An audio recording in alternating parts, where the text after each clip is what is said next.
All right, get ready, because today we're going to do a deep dive into the world of program funding managers. We're going to help you get prepped for that big interview. Yes. And we've got a ton of resources from RoleCatcher, their career guide, some really cool interview tips. Awesome. But before we get into all that, Sure. just for anyone listening who might not be familiar, what exactly is a program funding manager? So basically, they are the financial masterminds behind an organization's most important programs. Got it. You can think of them as kind of like the architects of making sure everything is sustainable. Interesting. So they're building relationships with donors. They're putting together those really important grant proposals. Right. And basically, they're the ones that are making sure the money is there to keep those impactful programs alive and well-funded. And, you know, one of the things I was looking at. Sure. In this RoleCatcher guide, it seems like it's a role that attracts people who really want to make a difference. Absolutely. It really blends strategic thinking with a more creative side. Right. 'Cause you're not just crunching numbers. You're not. You're really telling a story to try to attract funding. That's what makes it so interesting. Yeah. But it's also a super competitive field. And the pressure can get really intense. Oh, for sure. Especially when those funding deadlines are approaching. Oh, yeah. So that's why it's so important to have a good understanding of the role itself, what the interview process is like, and how to really show off those skills that you have. So, well, let's get into some of the questions that might come up during the interview. Sure. What are some of the most common ones? Well, I can tell you the first one. Okay. You're pretty much guaranteed to be asked. All right, lay it on me. Tell me about your experience in developing and implementing fundraising strategies. Okay. Now, this is really your chance to stand out. Right. Don't just give some generic answer. They just say like, oh, I'm great with people. Right, exactly. Okay.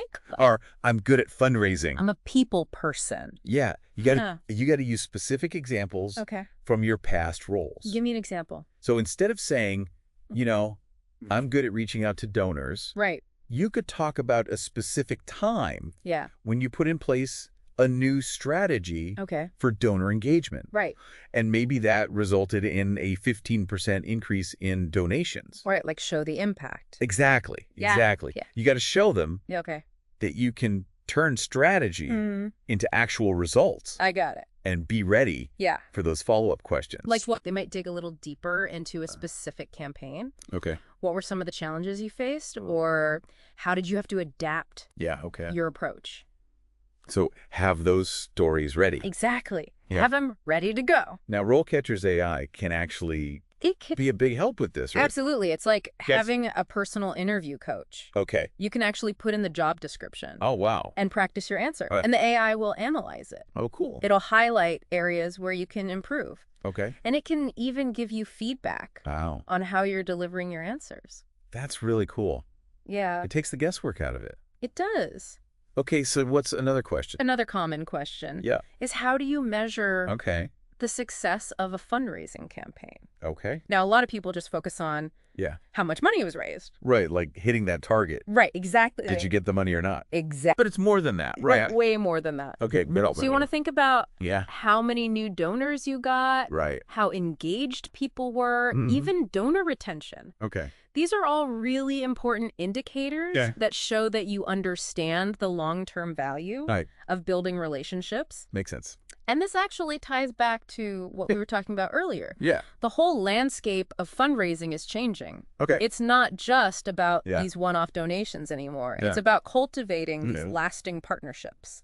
So when you're answering this question, make sure you show you understand. That you understand those key metrics. Yeah. And how they contribute to sustained success. Okay. The interviewer wants to see that you're not just focused on those short-term gains, that you have a strategic long-term vision for fundraising. Okay, how about this one? Right. How do you maintain relationships with donors and sponsors? This is where those interpersonal skills really come in. Right. You got to be a people person. Absolutely. Yeah. You want to show them that you genuinely value those relationships and that you're proactive about keeping them strong. Okay.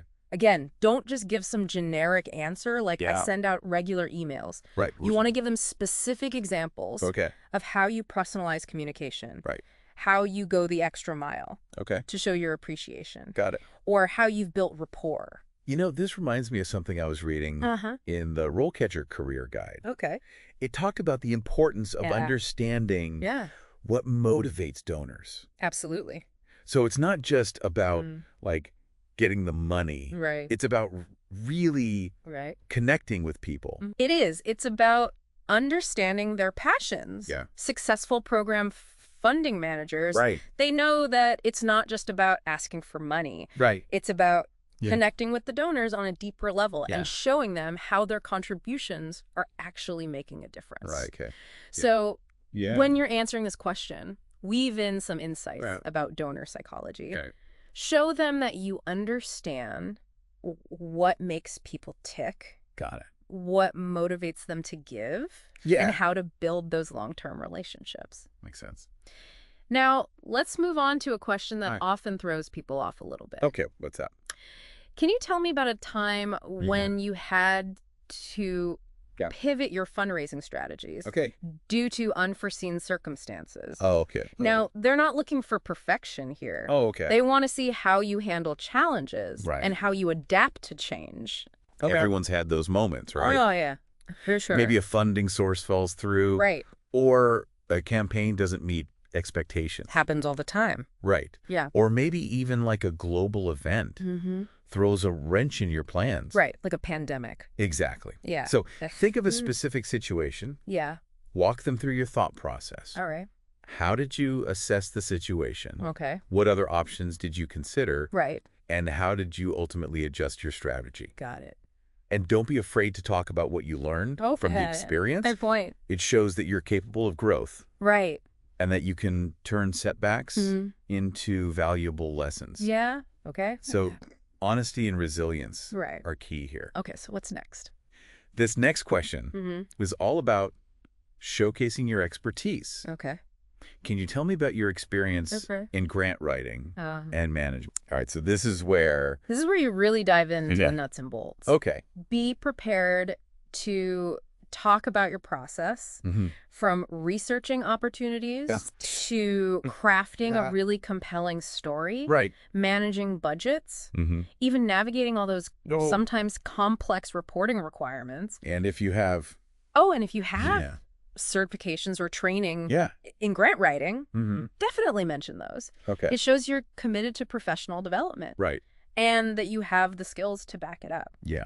Speaking of staying ahead of the curve, another question that comes up a lot is how do you stay up to date on fundraising trends and best practices? Yeah. Again, avoid vague answers like I read industry news. Right. You want to showcase that you're proactive about continuous learning. So be specific. Exactly. Mention specific publications you follow, conferences that you attend, courses you've taken. Yeah. And this is where those certifications we were talking about can really come in handy. Okay. Because earning credentials, like the CFRE or the CNP, shows a real dedication to professional growth. Yeah. And it can really boost your credibility. So it's all about showing that you're not just keeping up. Yeah. You're trying to improve your skills and knowledge. Exactly. Okay, we've covered a lot of ground here. We have. But let's keep going. Okay. What else is on our list? Let's see. Yeah. Okay, so another question that really assesses your leadership skills. All right. Is this one. Can you tell me about a time you had to motivate a team to achieve fundraising goals? Okay, so this question is interesting. Yeah. Because as you move up in your program funding manager career, leading a team becomes a bigger part of the job. It does. The RoleCatcher Guide actually outlines the different career stages. From assistant to coordinator to officer and then finally manager. Yeah. And it talks about how your responsibilities change. They do. As you climb the ladder. Yeah. So when you're answering this question, really focus on... You want to focus on how you empowered your team. Okay. How you fostered collaboration and how you celebrated wins. Okay. big or small. So it's about showing your leadership style. Absolutely. But also about... And also your ability to bring people together and create that positive and productive work environment. Not just about taking all the credit yourself. Right. Exactly. Yeah. It's about how you help your team shine. Okay. What about this one?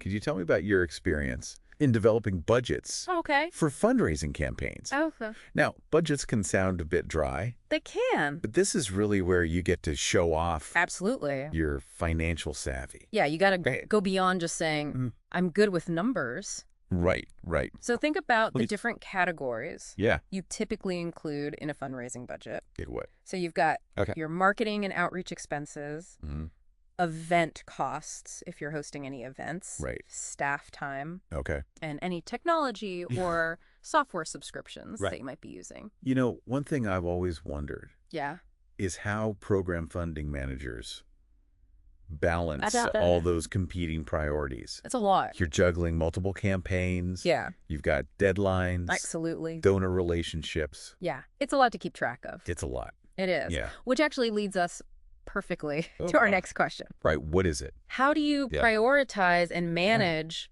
those competing fundraising initiatives? Okay. So this is where your organizational skills and your strategic thinking really come into play. And I imagine. And communication with your team is key. Yeah. You don't want any... You don't. Yeah, like last-minute fire drills. Exactly. Exactly. Because everyone's on different pages. Everyone's doing their own thing. Right. Right.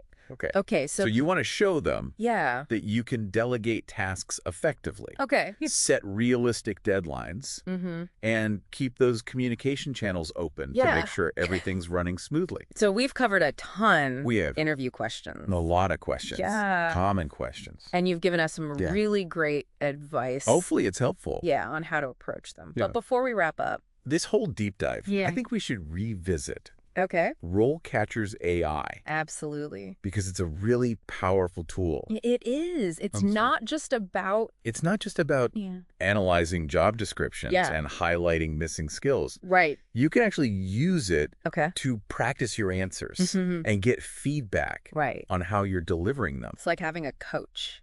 It is. It's like having that personalized. Right in your pocket. Exactly. Okay, so we got the prep work down. But what about those like final tips? Those final tips. The things that can really make you stand out.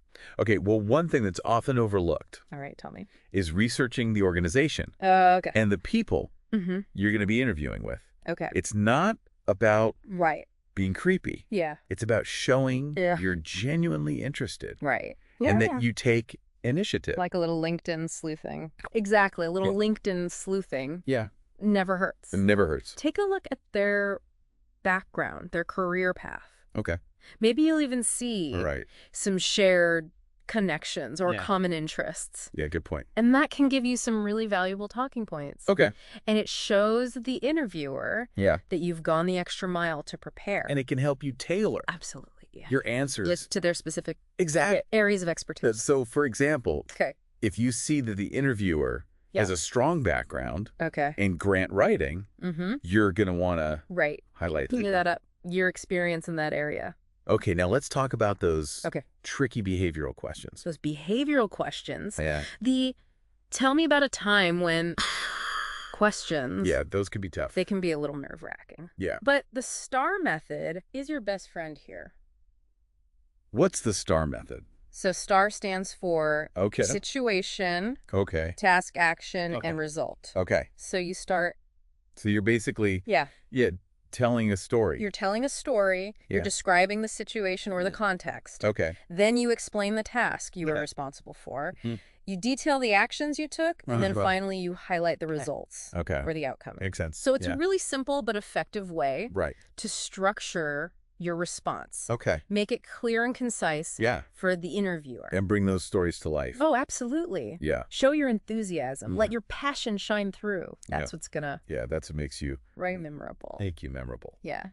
And speaking of making an impression... Okay. Remember...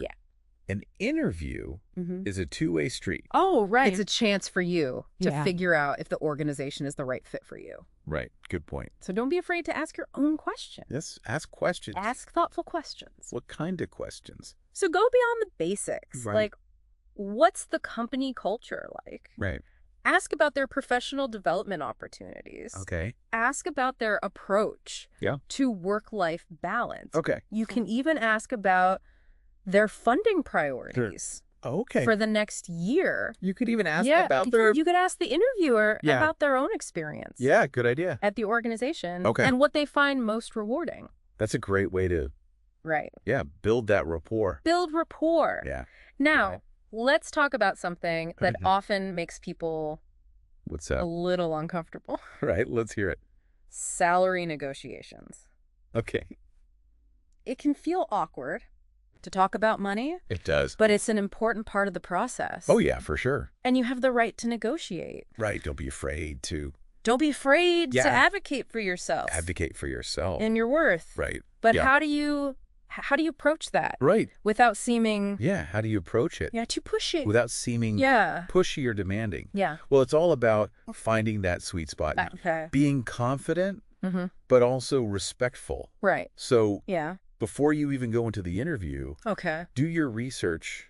Websites like Glassdoor or salary.com, they can give you a good sense of the average salary range for program funding managers in your area. And then also think about like my experience. Your experience, your qualifications, those certifications that we talked about. And the specific responsibilities of this role. Right, because... You're bringing a lot to the table. Yeah. So make sure you value yourself accordingly. Don't just focus on... And don't just get fixated on that base salary. Okay. Think about the whole package. Like benefits, vacation time, professional development opportunities. Right.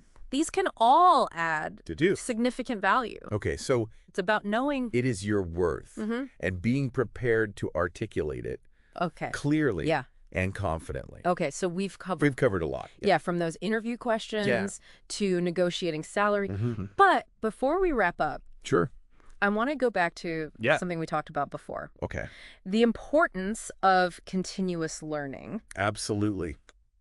The world of fundraising is constantly evolving. Right. New technologies. Donor expectations are shifting. The funding landscape is getting more competitive. Yeah. So to really thrive in this career, you have to embrace lifelong learning. And it's not just about like... It's not just about staying ahead of the curve. Right. It's about fueling your passion. Yeah. You're helping organizations get the resources that they need to make a real difference. It's inspiring. It is inspiring. Yeah. And the more knowledge and skills you have, the more effectively you can support them and help them drive those impactful initiatives. Okay. And remember those certifications? Yes, those certifications we talked about. The CFRE? CFRE? Yeah, the PMP. The EMP. The CNP. CNP. Those are valuable additions to your credentials. And RoleCatcher's Career Compass can help with that, right? It can. It's like having a roadmap. Yeah, for your professional journey. Speaking of journeys. Oh, speaking of journeys. Yeah. I want to leave you with one final thought. Right, I'm ready. It's something that can really set you apart in an interview. Right. And throughout your career. Okay. Listen. Storytelling. Storytelling. I love that. It's about more than just listing your accomplishments. Right. It's about connecting with the interviewer on a human level. Right. So think of your career. Think of it as a series of chapters. Okay. Each one with its own challenges, triumphs, lessons learned. So when you're answering those... Right. When you're answering those behavioral questions, you want to weave those experiences Okay. into a captivating narrative. Make them feel. Well, yes, exactly. Yeah. Show them how your journey aligns with the organization's mission. Okay. And values make them feel your passion and your commitment to making a difference. Because ultimately... That's those human connections. Human connections that really make a lasting impression. Okay, so remind me again. Good story has a clear beginning, middle, and end. Right, so set the scene. Set the scene. Yeah. Describe the challenge. Okay. Highlight what you did, and then emphasize that positive outcome. And don't be afraid. And don't be afraid to let your personality... Let it shine. Shine through. Yeah. Let them see the real you. Okay. That passionate, dedicated person who's ready to take on this challenge. All right, so we've covered a lot of ground. We have. Yeah. in this deep dive. Yeah, we explored the role, the interview process, the career path. And that importance of continuous learning.